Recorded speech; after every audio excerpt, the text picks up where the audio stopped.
여러분들 마음속에 2013년도 새해를 믿음으로 성공하고픈 마음이 간절할 것입니다. 그 방법을 하나님은 이렇게 가르치십니다. 창세기 1장 3절부터 여호와께서 가라사대 빛이 있으라 한적 빛이 있었고, 그 하나님이 계획하신 것을 말씀하시니까 그 말씀대로 성령이 이루어 내신 것입니다. 그래서 우리는 삼위일체라고 배우긴 하지만 이해가 잘 안 갈 때 성부와 성자와 성령의 역할이 제각기 다르구나, 아버지께서 의논하고 계획하신 것을 말씀으로 선포하시니까 그 말씀의 내용대로 성령이 능력으로 이루어 내셨다. 이것이 아버지와 아들과 성령의 역할에 따른 창조 법칙이었다는 것입니다.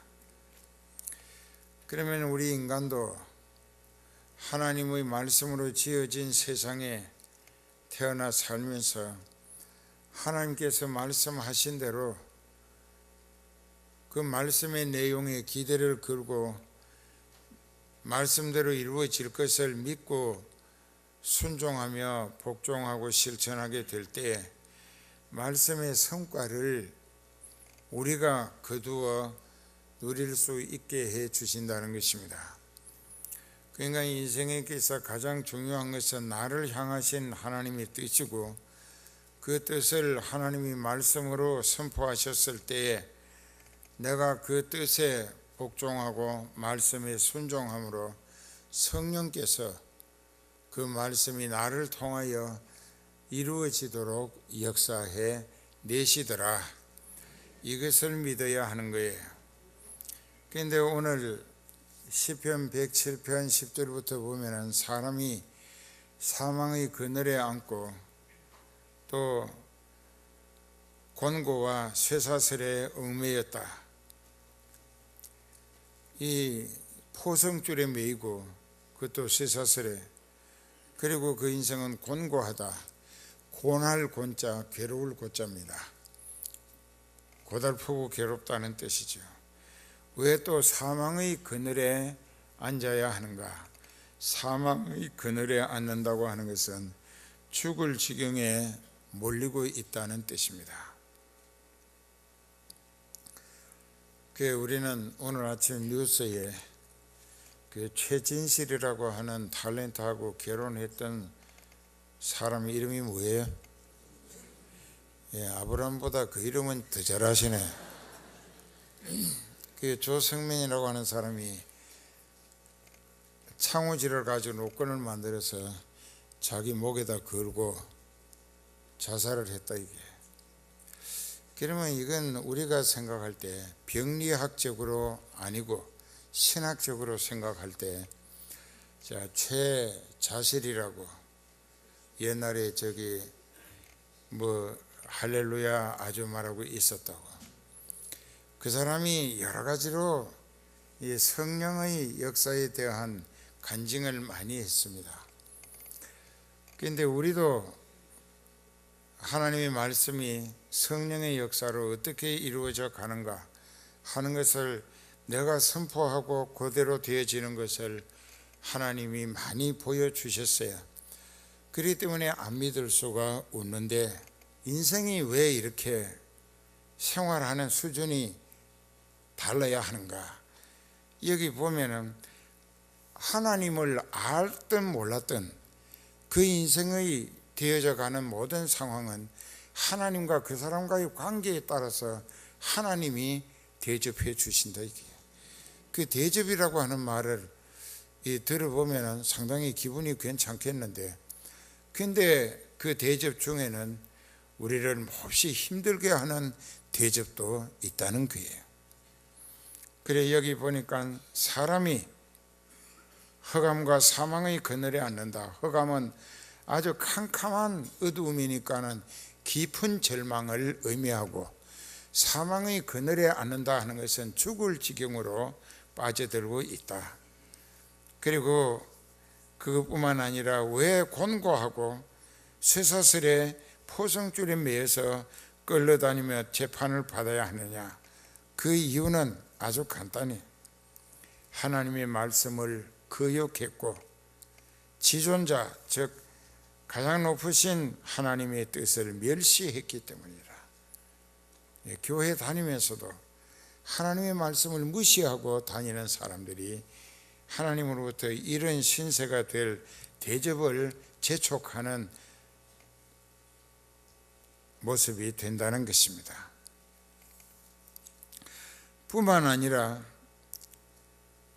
수고로 저희 마음을 낮추셨다. 죽자고 일은 하는데 얻어지는 게 없어. 수익이 없는 거예요. 일은 죽자고 하는데 안 할 수도 없어. 그러다가 그만 지쳐가지고 기진맥진해서 엎어진다 이게. 그렇게 엎어졌는데도 아무도 그들도 보지도 않고 와서 부축해서 일으키는 사람도 없다. 왜? 하나님이 엎드려져도 저희가 엎드려져도 돕는 자가 없도록 하나님이 그 사람을 고난의 대접을 하시는 거라.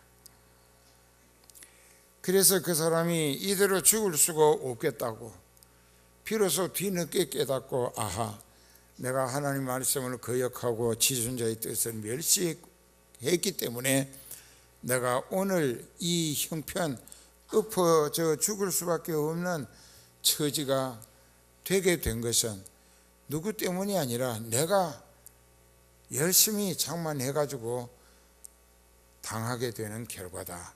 그것을 깨닫는 거예요. 하나님은 그것을 깨달으라고 고통 가운데 몰아붙이는 거예요.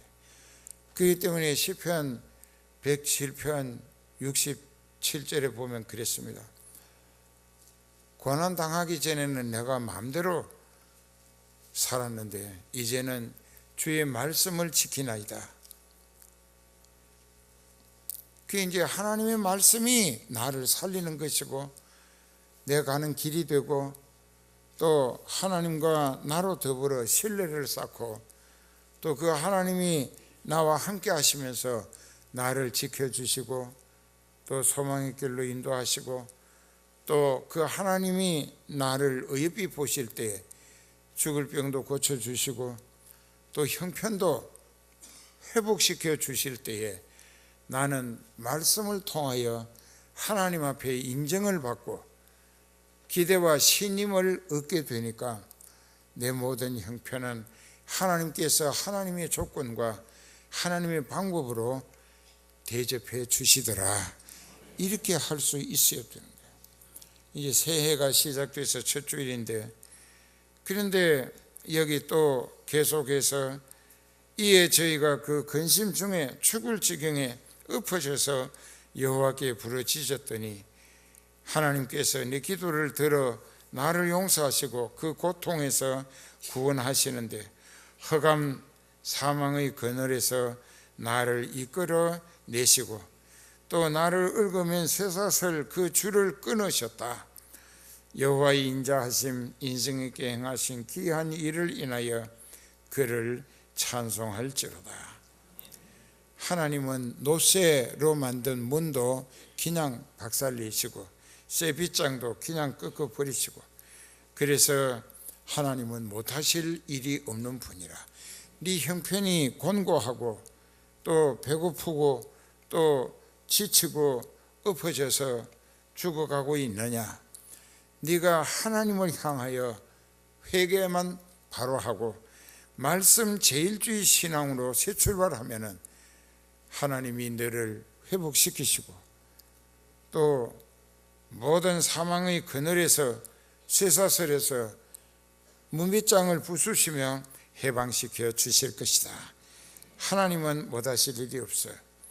그런데도 17절에 미련한 사람, 참 머리가 덜 돌아가는 사람은 자기의 죄값으로 죄악을 인한 연고로 고난을 당하고 저희 이 육체가 도저히 먹을 수 없는 식물을 먹어야 하는 그 탕자가 지음 열매로도 배를 채울 수 없었던 같은 지경에 몰리고 있다 입니다. 이에 저희가 그 인생도 뒤늦게 형광처럼 뭘 깨닫고 근심 중에 하나님께 부르짖었더니 하나님께서 그 고통에서 구원하시되 어떻게 구원하시느냐? 20절에 따라해요. 제가 그 말씀을 보내사 제가 그 말씀을 보내어 저희를 고치사 위경에서 건지시는 도다. 우리가 구원을 얻고 회복을 받고 성공하고 또 하나님 더 잘 섬기는 대접을 받기 위해서는 우리가 하나님 말씀 제일주의 신앙으로 살아야 한다. 하나님은 눈으로 육신의 눈으로는 보이지 않지만 그의 말씀은 우리가 들을 수도 있고 읽을 수도 있고 외울 수도 있잖아요. 그러니까 그 말씀이 우리를 살리신다. 오늘 본문의 내용도 보면은 말씀이 육신이 되어 오신 예수님을 유대인들이 종교 지도자들의 선동에 의해서 빌라도에게 강요해가지고 십자가에 못 박아 죽게 만들었다고, 그 말씀을 대적하고 말씀을 거역할 뿐만 아니라 말씀을 죽였다, 이게 예수님을. 그 이야기를 듣던 사람들이 성령의 깨우치심을 통하여 우리가 어찌할꼬 했고 회개해서 예수 이름으로 제사함을 받고 세례를 받으면 성령을 선물로 주실 것이라고 했습니다. 이것이 단계적인 과정이에요. 하나님 말씀을 들을 때에 죄를 깨닫습니다. 그리고 그 말씀이 로마서 10장 17절에 가장 중요한 교훈을 우리에게 되새기게 하시는 것은, 우리가 하나님의 말씀을 들음으로 자기 자신의 죄를 깨닫고 회개하고 용서받고 그래서 믿음으로 구원을 얻게 하시는데, 우리는 이 말씀이 곧 예수 그리스도로 말미암아 듣게 되는 것이라. 그렇기 때문에 이 말씀은 참으로 중요한데, 그 죄라는 것을 죄로 몰랐다가 말씀을 듣고 보니까 아하, 그게 죄였구나 깨닫게 되는 것도, 말씀은 하나님 심판의 기준이 되어 있기 때문이라. 하나님이 심판하시는 원칙, 그 룰이라고 하는 기준이 뭐냐? 말씀을 순종했느냐 거역했느냐. 순종했으면 구원을 얻고 거역했으면 심판을 받아 멸망한다, 이게. 그것이 죄예요. 그런데 시편 32편에 한번 봐요. 시편 32편에 보면은 거기 구구절절이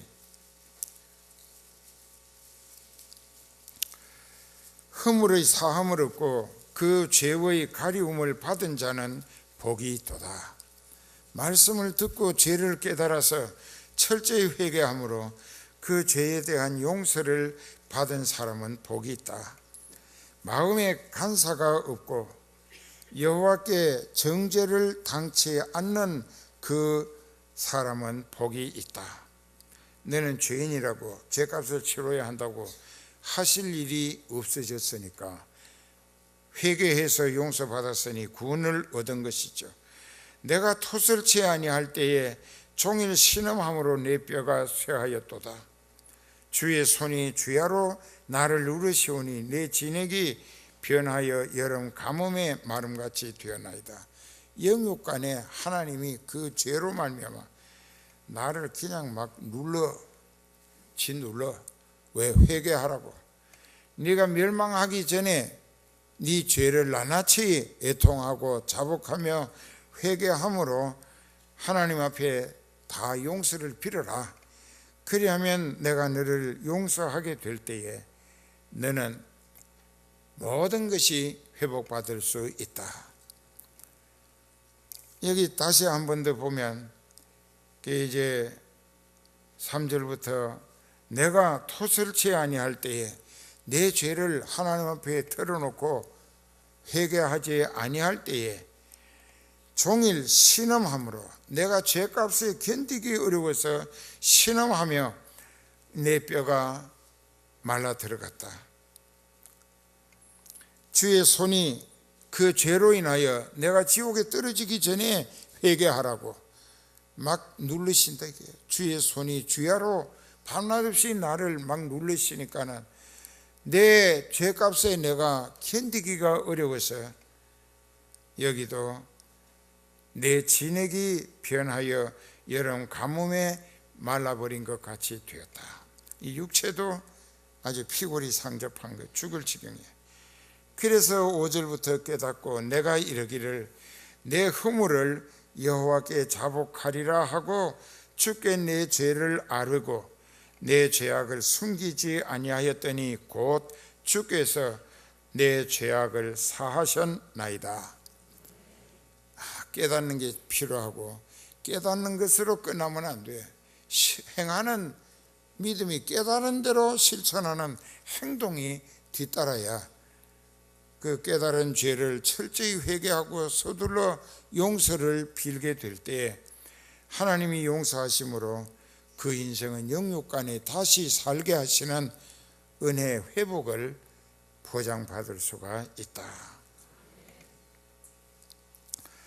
그리고 이로 인하여 무릇 경건한 자, 믿음이 좋은 사람은 주를 만날 기회를 타서 주께 기도할지라 진실로 홍수가 범람할지라도 저에게 미치지 못하리라. 주는 나의 은신처이오니 환난에서 나를 보호하시고 구원의 노래로 나를 애우시리로다. 내가 너의 갈 길을 가르쳐 보이고 너를 주목하여 훈계하리로다. 너희는 무지한 말이나 노새같이 되지 말지어다. 그것들은 자갈과 굴레로 단속하지 아니하면 너희에게 가까이 오지 못한다. 악인에게는 많은 슬픔이 있으나 여호와를 믿고 의지하는 자에게는 인자하심이 두르리로다. 너희 의인들아 여호와를 기뻐 즐거워할지어다. 마음이 정직한 너희들아 다 즐거이 외칠지어다. 인생의 모든 불행은 영육간의 죄값입니다. 아무도 변명할 수 없는 죄값이에요. 그럼 교회는 다니는데 왜 죄값을 계속 치러야 하느냐?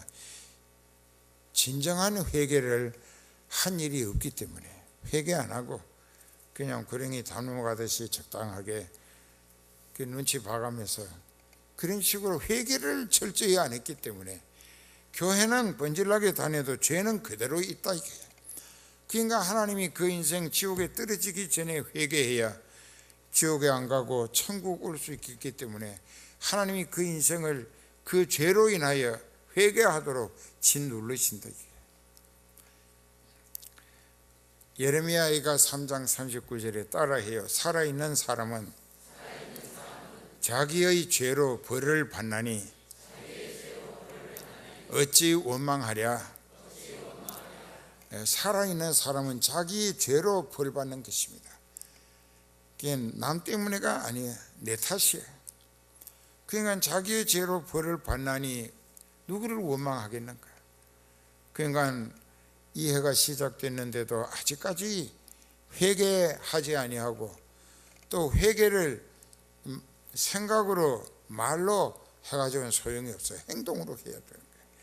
아주 진심으로 금식하고 애통하고 자복하면서 지옥 가게 생긴 것이 천국 갈 수 있자니 얼마나 급한지게 철저하고 온전한 회개를 해야 용서받을 게 아니겠는가.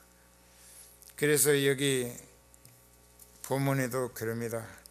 그런 적이 이스라엘 온 집이 정령할지니 너희가 십자가에 못 박은 바로 그 예수님을 하나님께서 너희 주와 그리스도가 되게 하셨다. 그러니까는 그들이 일제히 그 말을 듣고 마음의 가책을 받아 베드로와 다른 사도들에게 하는 말이 형제들아 우리가 어찌할꼬.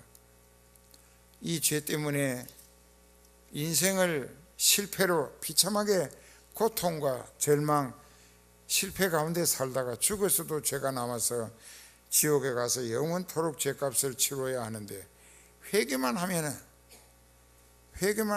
구원 얻는 거예요.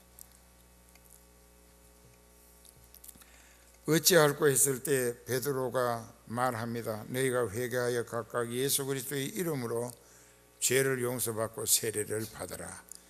그래야하면 성령을 선물로 받겠는데, 이 성령은 너희와 너희 자녀와 모든 먼데 사람 곧 주 우리 하나님이 얼마든지 택하시고 불러내신 자들에게 하신 말씀이라고. 여기까지와 앉은 것은 불러내심을 받았다고 봐야 하지 않겠어요? 그건 좀 듣기 괜찮죠.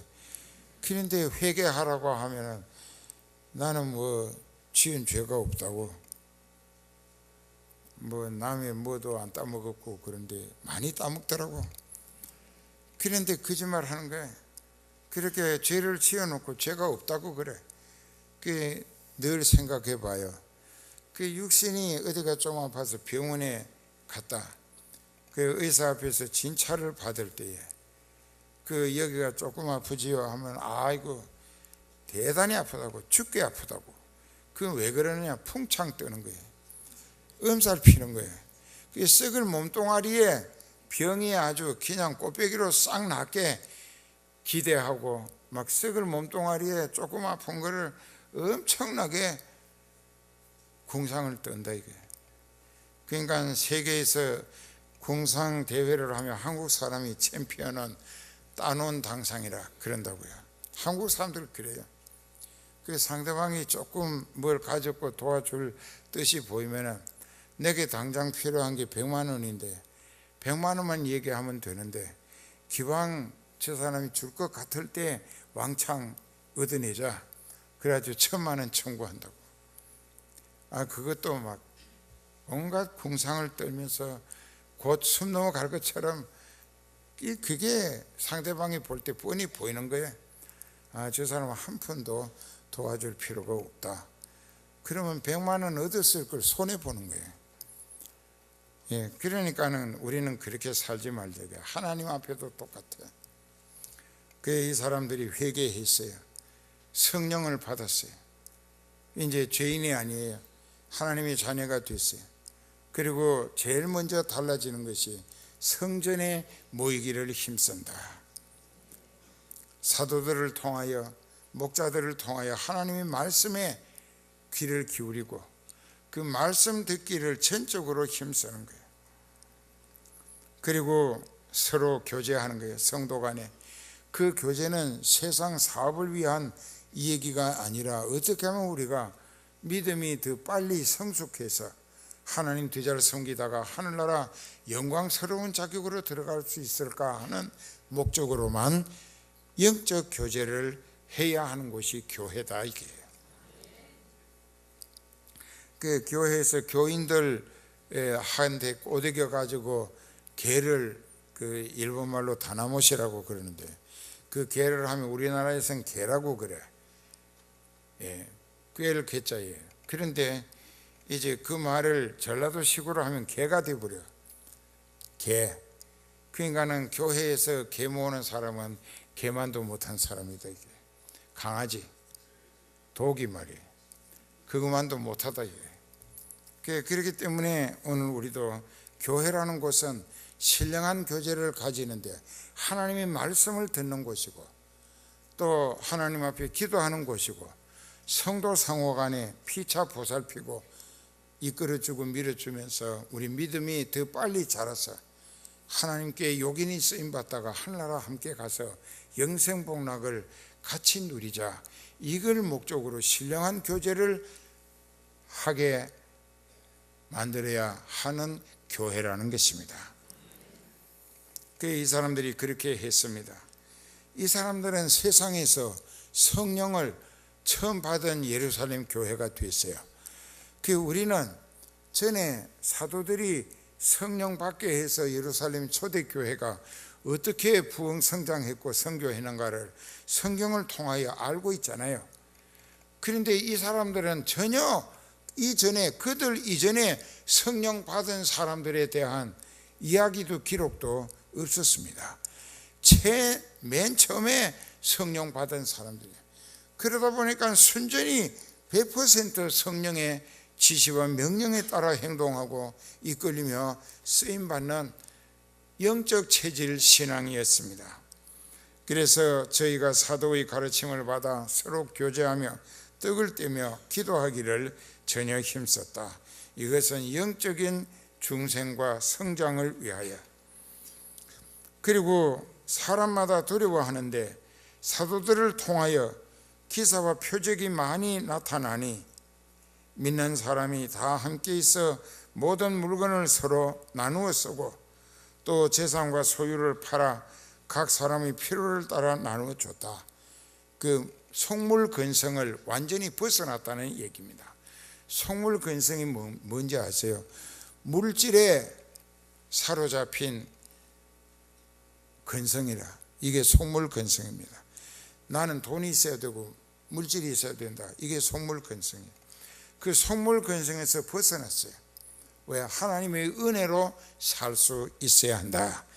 그러니까 하나님이 은혜로 살리시는 것이 믿어졌기 때문에 자기 집이나 뭐 돈이 있으면 다 갖다가 믿음의 형제 성령 받은 사람들의 필요를 따라 자기 것 아니고 예수님의 이름으로 나누어 줬으니 예수님의 것으로 관리했다는 것이 됩니다. 그렇죠? 우리도 나누어 줘야 되는데 이 보니까 안 나누어 줘. 지난해에 공동위원회 할 때에 재정이 예산에서 미달이 됐다. 이게 그게 얼마나 미달됐느냐? 1억 2천만 원이 미달했다고.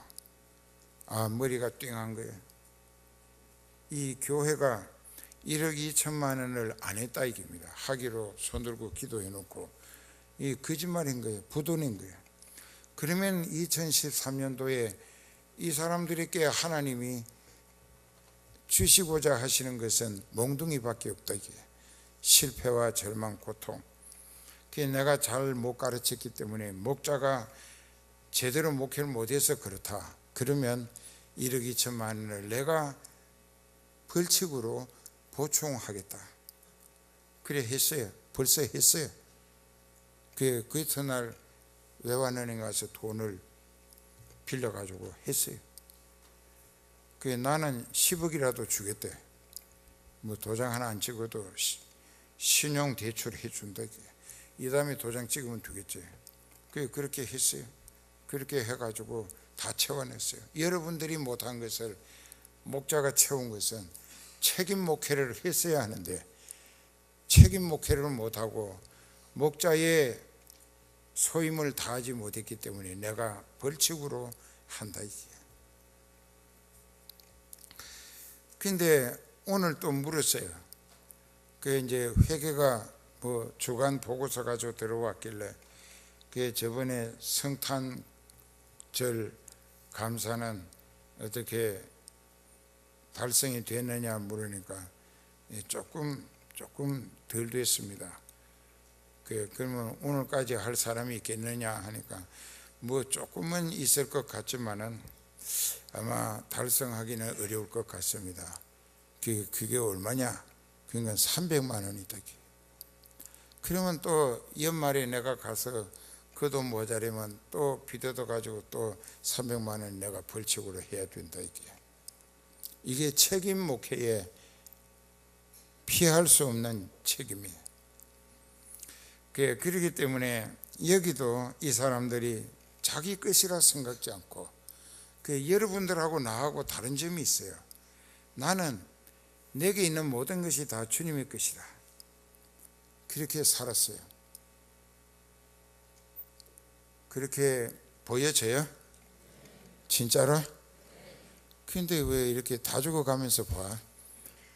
그게 사실이라고. 내 모든 것은 주님의 것이다. 그런데 여기 보니까는 43절에 사람마다 두려워하는데 사도들로 인하여 기사와 표적이 많이 나타나니 계속 나타난다는 게 여기 나타나니라고 하는 말은 이것은 헬라어로 에기네토라고 합니다. 헬라어로 에기네토야. 그게 뭐냐? 계속 진행된다는 얘기입니다. 사도들을 통한 성령의 이적 기사가 계속 나타나진다, 계속된다 이게. 그런데 어떤 교단의 어떤 교수가 성령의 역사는 사도시대에 제한되고 국한된 것이라 지금은 성령의 역사가 없다라고 해서 그 인생이 지옥 가고 있다고요. 내가 잘 아는 사람인데 언젠가 만나가지고 성령의 체험을 하고 회개해서 교수가 지옥 가면 되겠느냐, 부끄러운 구원이라도 천국 가야지 하고 싶어. 그런데 만날 수가 없어요. 그리고 이 에기네토라고 하는 말, 계속 나타나지가 있다는 얘기입니다. 계속. 이것이 지금 2000년이 지난 오늘 우리를 통해서도 성령은 기사와 표적을 계속 나타내 보이시고, 죽을 사람도 살리고 병자도 고치고 귀신도 쫓아내고 하잖아요. 이게 에기네토, 계속 진행형이라. 그 헬라어를 우리말로 직역을 하면 진행 연속형이라는 뜻입니다. 진행 연속, 계속 진행되는 거다. 그래서 성원교회에서도 많은 체험을 할 수 있었던 것입니다. 그리고 또 모든 물건을 믿는 사람들끼리 모여가지고 서로 통용하는데 재산과 소유를 팔아 각 사람의 지금 필요한 대로 나누어 줬다. 그 다음에 이제 날마다 마음을 같이 해서 영적인 소망을 위하여 성전에 모이기를 힘썼고 집에서 떡을 뗐고 기쁨과 순전한 마음으로 음식을 먹고 하나님을 찬송하니 온 백성에게 칭송을 받게 되고 그로 인하여 주님께서 구원받는 사람을 날마다 더하게 하시더라. 그 사장에 가서도 한번 봐요. 그 사장에 가서도 이제 그렇게 말씀을 하고 있습니다. 사장에도 보면은 거기 32절부터 믿는 무리가 한 마음과 한 뜻이 되어 모든 물건을 서로 통용하고 자기 재물을 조금이라도 제 것이라 하느니가 하나도 없더라. 누구 것이라 했겠어요? 예수님 것이라 했다고. 내가 예수 그리스도의 사람이 되고 보니까 내게 있는 모든 것은 자동적으로 그분의 것이 되어지더라. 이해가 돼요? 예, 그러면서도 이제 또 사도들이 큰 권능으로 주 예수의 부활을 증거하니 무리가 큰 은혜를 얻어 그 중에 핍절한 사람이 없으니, 핍절하다고 하는 것은 돈이 떨어지거나 먹을 것이 떨어졌다, 이게 핍절입니다. 예, 궁핍해가지고 동이 났다, 끝이 났다, 그 이야기예요. 뭐 옷도 먹을 것도 돈도. 이게 핍절이라고 하는 말은 모든 것이 끝나버렸다, 다 없어졌다, 그게 핍절이에요. 그런데 계속 가진 사람이 없는 사람들의 필요를 따라 나누어 주는데 그 중에 핍절한 사람이 없다. 왜? 그들의 믿음이 영적인 소망을 위하여 예수 그리스도만을 믿고 그분의 은혜에, 그분의 뜻에 의해서 순종하고 믿음으로 살기를 힘썼더니 그분이 은혜로 먹여 살리시더라. 입을 것도 주시고 다 그렇게 합니다. 그러니까 핍절한 사람이 없었다. 그게 계속 나누어주면 있는 사람들께 점점 없어지고 나중엔 바닥이 나고 동이 나고 끝이 날 텐데, 아니, 저도 하나님은 계속 채워주시는 거예요. 예, 그 말씀이 신약 성경에 누가복음 6장에 한번 봅시다. 이제 이것을 우리가 좀 체계적으로 여러분들의 신앙이 되도록 잘 기억하시면 좋겠습니다. 거기 보면은 이제 누가복음 6장 38절에 따라해요. 주라 그리하면 너희에게 줄 것이니 곧 후히 되어 누르고 흔들어 넘치도록 하여 너희에게 안겨주리라. 이 말씀이 하나님의 말씀인데 왜 못 믿는가? 내 손에서 나가면은 내가 손해본 줄로만 알지, 내가 예수님의 뜻으로 선한 청지기처럼 관리하기를 힘쓰면은 예수님이 내가 나누어 주고 베푸는 것보다 훨씬 더 많은 것으로 내게 퍼부어 주신다는 것입니다. 그러니까 주라 그리하면 너희에게 줄 것이니, 곧 흔들어, 자루를 막 흔들면 더 들어가잖아요. 또 손으로 막 눌러가지고, 욕심이 더 많은 사람은 발로 갖다가 막 밟아 눌러. 그렇게 해가지고 넘치도록 해서 너희에게 안겨주리라. 저는 그렇게 믿고 체험하고 살아요. 근데 여러분들은 나하고 달라. 그게 내 것은 죽어도 내 것이고, 하나님의 것은 잘하면 덤으로 내 것이고, 내 것은 하나 쪼막손이 돼가지고 쥐고 펼 줄을 모르니까 하나님이 부어주시고자 해도 다 그 손에 안 들어가고 지나쳐 땅에 쏟아지고 만다. 이게 왜? 자기 것이라고, 이게 내 생명 줄이라고 이거 붙들고 쪼막손이 돼 있다. 이게 이렇게 돼 있는 사람에게 뭘 주면 더 받을 수 있어요, 없어요? 없다고. 이게 바보야. 그러면서 자기는 똑똑하다고, 내가 앉았던 자리는 풀도 안 날 거라고. 그게 안 좋은 얘기예요. 그러니까 우리는 어떻게 사는가? 이제 얼마 안 있으면 제가 또 가기 때문에 잘 기억하세요. 제발 여러분들이 사도행전 2장에서 36절 이하에서 되어지는 상황과 같이 그렇게 삽시다. 그러면서 43절부터 사도들로 인하여 표적과 기사가 계속 나타나도록 기도 뒷받침을 해 주실 것이고, 믿는 사람들이 한마음 한뜻을 가지고 서로 통용하며 재산과 소유를 필요를 따라 나누어 줄 수 있는 데까지, 이게 내 것이 아니고 내가 구원받고 성령 받던 그날 하나님의 것이다. 그 시간부터 하나님의 것이다. 그러니까 내가 이것을 하나님의 뜻대로 맞추어 관리하는 믿음이 있어야지.